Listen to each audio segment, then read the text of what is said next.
What's the bomb shop? That's where we keep the torpedoes. Oh, you're Ow. If you're not covered in bruises in the first week, you're not moving fast enough. How big is this thing? It's about the length of 2 football pitches and about as tall as 4 double-decker buses. All right, I'm gonna need a map. Here, give me a bag.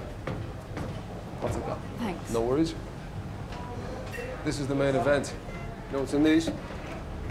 £50 million worth of nuclear missiles.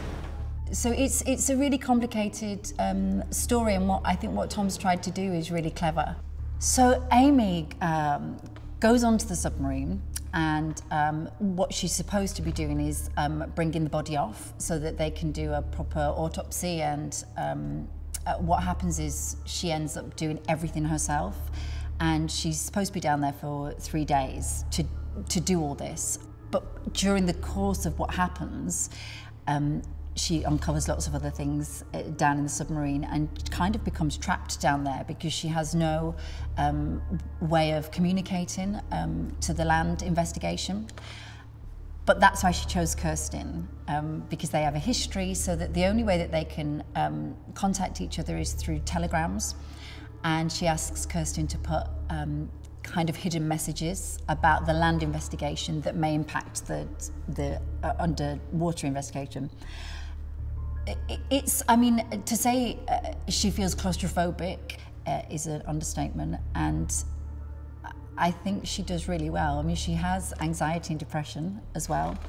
And at first, when I read the script, I thought, why would you send someone with anxiety and depression onto a submarine and get them to go and do this investigation? But of course, people who are in public service work, nurses, doctors, our firemen, policemen, they've all experienced trauma, human trauma, and experienced tragedy at some level, because that's the job and they've experienced human death, loss, grief on enormous scales, these people. So it's not unusual for someone to have anxiety and depression. So once I understood that, I thought, okay, fine.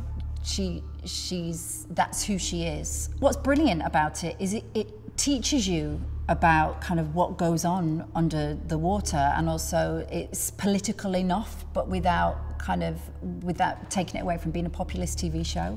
I think that's what Tom's done really well, and will do really well, obviously, with Line of Duty. I think it touches on relevant and important subjects, but still keeps the entertainment value. And on top of all of that, the love story of a woman who falls in love with another woman in the midst of all this, and is struggling with her sexuality, because it's the first woman that she's ever fallen in love with, it makes it so super complex. I think I was attracted to VIGIL because of what it was trying to do. It was trying to have a different voice in the content of TV that we have. It's a boysy show, a boysy thriller with two females at the heart of it, which in itself is really interesting, and a complex storyline about sexuality. You put all of that together, and I thought, well, this is the way that we should be going now.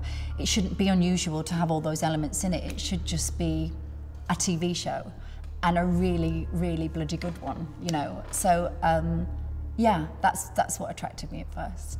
And the stunts, and then I realised that was hard.